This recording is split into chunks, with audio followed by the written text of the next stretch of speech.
Walaupun yang punya, nggak kerjanya tuh cuma nyuruhin orang. Kan Iya, banyak iya, ya bos betul. itu, hey A, hey B, hey C, dia enggak. Selama dia masih bisa lakukan sendiri, dia akan lakukan gitu. Iya. Dan dia lihat gitu, saya bisa lakukan, saya lakukan.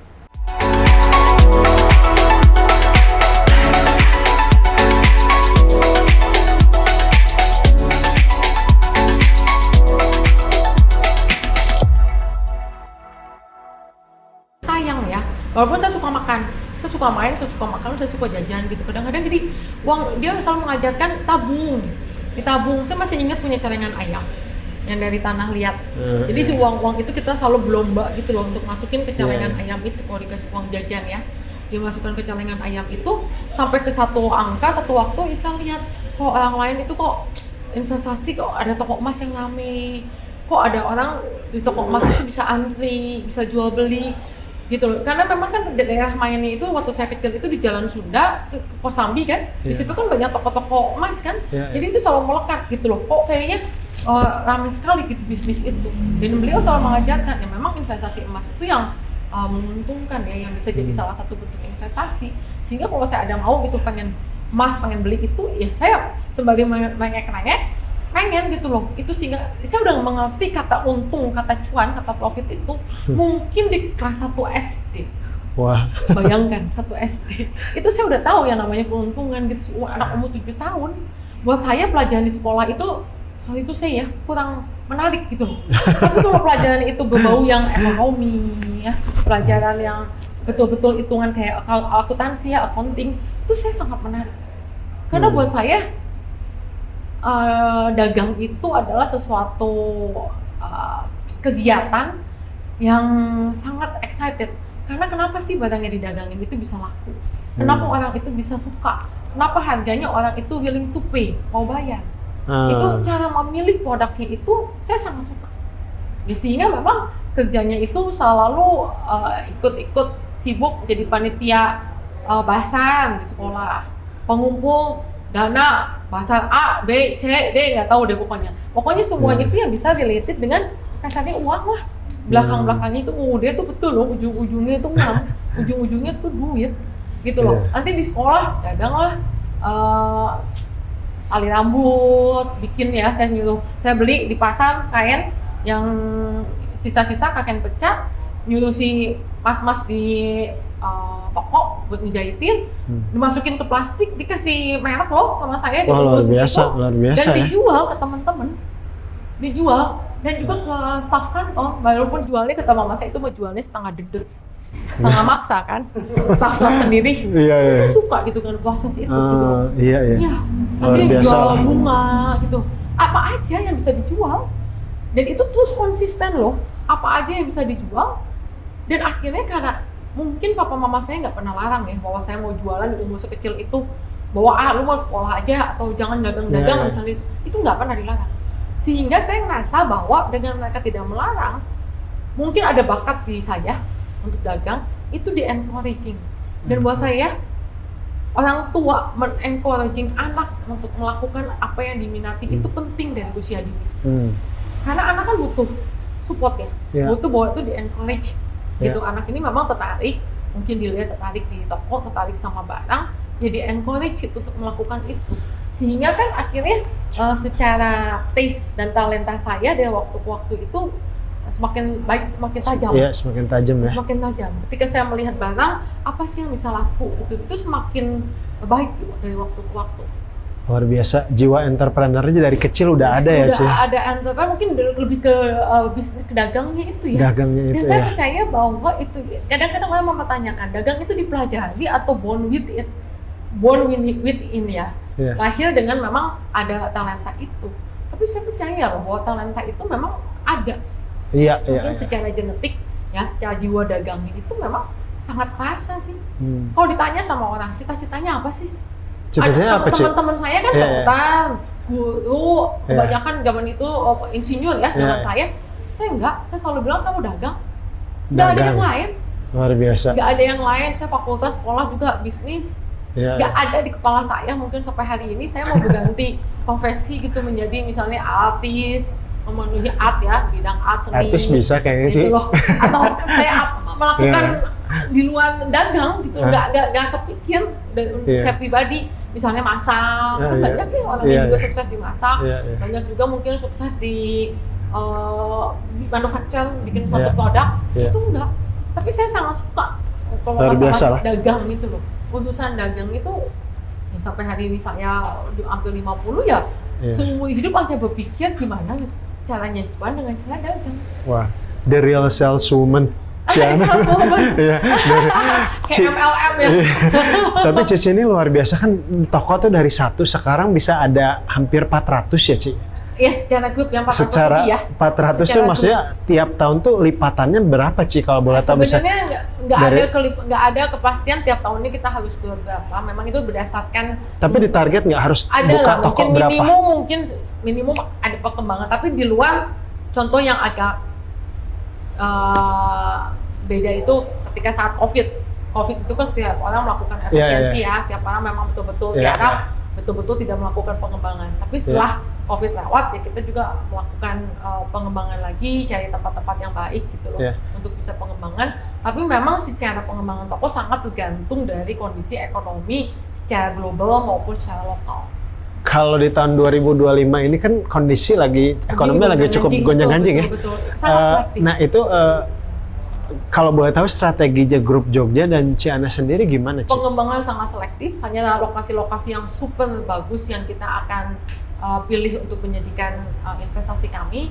Dan kedua mungkin pengembangan di private label yang tadi saya jelaskan ya, yang akan kategorinya itu membesar. Sehingga konsumen yang sedang mengalami kesulitan di saat ekonomi yang mungkin sedang slow down ini juga tetap bisa afford untuk belanja di Jogja dengan harga yang lebih terjangkau. Oke. Dan tim Jogja sendiri juga udah ada tim untuk mencari lokasi-lokasi yang strategis ya? Ada. Yaitu di Jogja mungkin satu tim. Jogja itu bukan satu orang. Ya. Tim ya? Timnya itu memang di tiap departemen tuh ada. Semuanya itu udah ada pertanggungjawaban masing-masing KPI-nya lah. Ya kalau zaman sekarang KPI-nya juga udah jalan. Secara tanggung jawab kerjaan juga udah jelas, sehingga nggak semuanya ini dikembalikan mungkin ke papa saya atau ke kami, itu enggak gitu loh, sehingga dipikirkannya itu pengambilan mungkin keputusan yang penting ya itu udah secara tim, secara grup ya. Kalau boleh tahu tim yang penting internalnya itu ada berapa banyak, Ci? Sampai hari ini di keluarga kan ada saya, kakak saya, adik saya, ada satu ipar saya, kakak ipar saya. Itu dari pihak keluarga ya. Yeah. Dan secara profesional itu di tiap hari Selasa kami ada meeting direksi udah di angka 15 orang untuk yang profesionalnya. Oke, dari 15 itu baru turun ke seluruh jajaran. Jadi mereka tim. adalah pemimpin di masing-masing departemen yang nanti dari direktur departemen ini akan mensosialisasikan kepada anak buah di masing-masing departemennya. Departemennya apa aja, Ci, kalau boleh banyak ya, komplit Jogja. Komplit ya? Komplit. Dan itu secara bagian organisasinya juga sangat terstruktur dengan baik.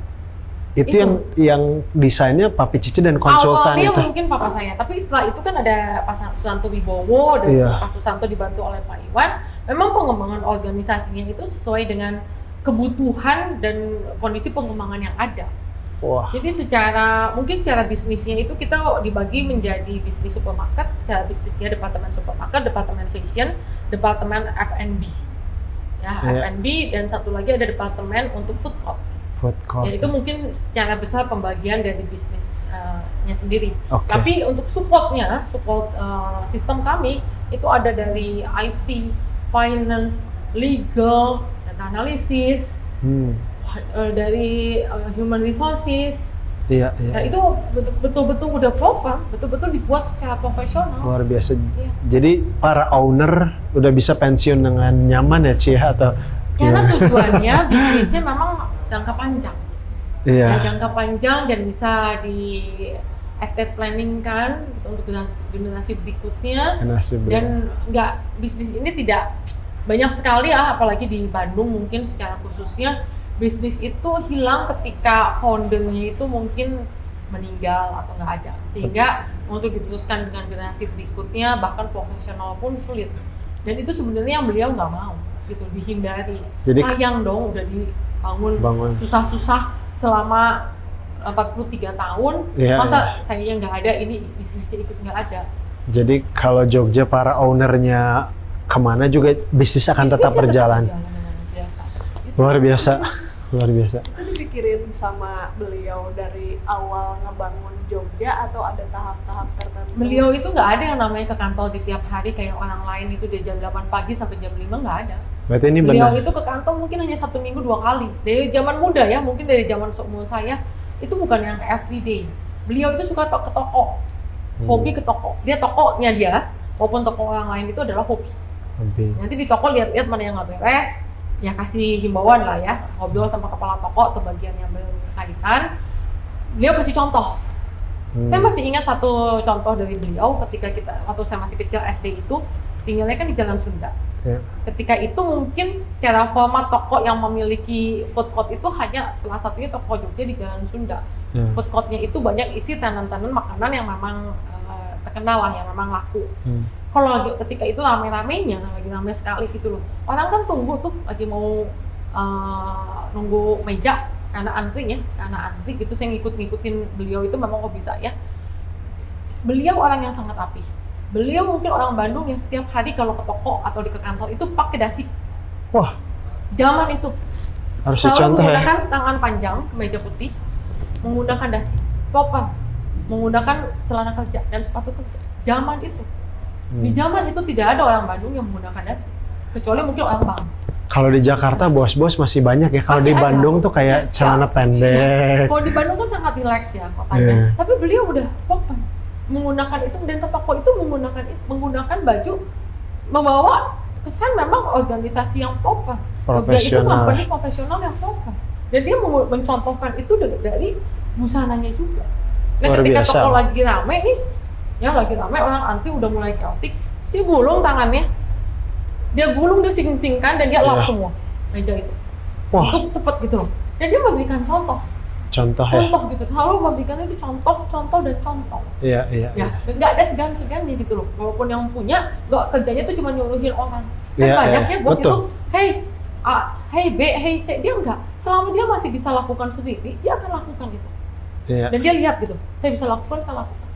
Saya bisa lakukan, saya lakukan. iya. Sehingga mungkin itu yang membuat jadi contoh menurut saya. Iya. Anak buahnya itu kan nggak enak hati. Masa bos saya begini, kita enggak. Iya. Sehingga ikut gitu loh, termotivasi, lebih inisiatif menurut saya. Anak-anak yang di tokonya juga pada zaman cuman Sunda yang sangat sederhana, akhirnya jadi gotong royong ya tanpa harus disuruh, ayo gitu, semua bergerak. Ci, mau nanya lagi nih. Ini kan Jogja tuh sebetulnya untuk kebutuhan untuk IPO juga udah bisa ya. Nah, tapi gimana tanggapan Cici? Sebenarnya IPO kita udah beberapa kali memang melihat possibility ini, karena memang banyak yang mengatakan bahwa perusahaan kalau mau lebih besar, mungkin mau lebih kuat, ya harus ada IPO dari luar ya, kita melakukan ini. Tapi memang sampai saat ini dari papa saya pribadi maupun kita anggota keluarga merasa bahwa kenapa kita harus IPO? Karena kalau IPO itu bahwa kita harus memiliki responsibility, tanggung jawab terhadap pihak luar. Keputusan-keputusan pun sangat related dengan pihak eksternal di luar Jogja. Iya. Sehingga kami masih merasa mungkin secara identitas kami ya, secara kemampuan kami nanti akan berubah. Karena mungkin ada kontrol-kontrol yang harus kami compliance, yang harus kita penuhi, lebih ribet. Sebenarnya itu sih awalnya, mungkin lebih ribet. Jadi kita hanya berkembang memang dengan kemampuan yang ada, cukup kemampuannya. Pendanaan juga nggak perlu ya, Ci? Pendanaan dan lain-lain menurut saya semampunya. Selalu gitu, selalu berpikir dengan semampunya aja, nggak usah kemau, nggak usah rakus lah. Iya. Semampunya aja yang kita bisa yang genggam. kita punya kita kelola ya, Ci ya. Kita bisa genggam gitu loh, kita bisa fokus dan kita bisa genggam. Gak usah kita punya mimpi yang sampai nggak bisa digenggam ya, sehingga ini nggak karuan nanti hasilnya. Jadi sehingga mungkin kalau dilihat itu selalu orang mengatakan kenapa nggak IPO, kenapa nggak go public, kenapa Jogja udah waktunya, ada apa. Tapi ya itu paling tidak mudah adalah seorang yang sukses ya, menurut saya itu mengkontrol secara ambisi dan emosi. Karena selalu ada kepengen lebih. Tetapi untuk beliau mungkin this is enough. Saya juga udah usia udah 76 tahun. SK sekarang juga bisnis anak-anak juga sudah membantu, sudah aktif, sudah turun tangan. Mungkin secara pencapaian beliau pribadi juga udah fulfill ya. Fulfill ya. Nah, udah fulfillment-nya udah sampai. Saya juga dengarkan hubungan sama Mami Cici juga sangat baik ya. Sangat baik. Iya, Sangat baik dan luar sampai biasa. hari ini ya mama saya juga berusia 75 dan buat beliau mungkin apalagi sih gitu. Iya. Apalagi yang saya harus capai atau ambisi apalagi yang saya masih mau kejar. Jadi saya melihat memang dari 70 tahunnya beliau sampai hari ini lebih rileks. Iya. Lebih juga mungkin ke diri sendiri, ya lebih banyak juga mungkin waktu istirahat karena sebelumnya juga sangat sibuk itu untuk Iya. buka toko, untuk cari lahan-lahan baru. Tapi Iya. sekarang dia menuju usia 80 udah lebih betah di rumah, lebih menikmati. Iya. Saya ya lebih cooling down gitu loh, udah apa ya, sangat proper lah. Bukan Iya. orang yang masih meledak-ledak atau maunya banyak gitu loh. Ya Pasti, selama ya. Jogjanya masih berjalan dengan baik, konsumen juga masih suka dengan Jogja, masih setia. Ya, itu udah satu rasa bersyukur yang cukup gitu dari beliau, itu aja lah. Gitu. Luar biasa, Ci.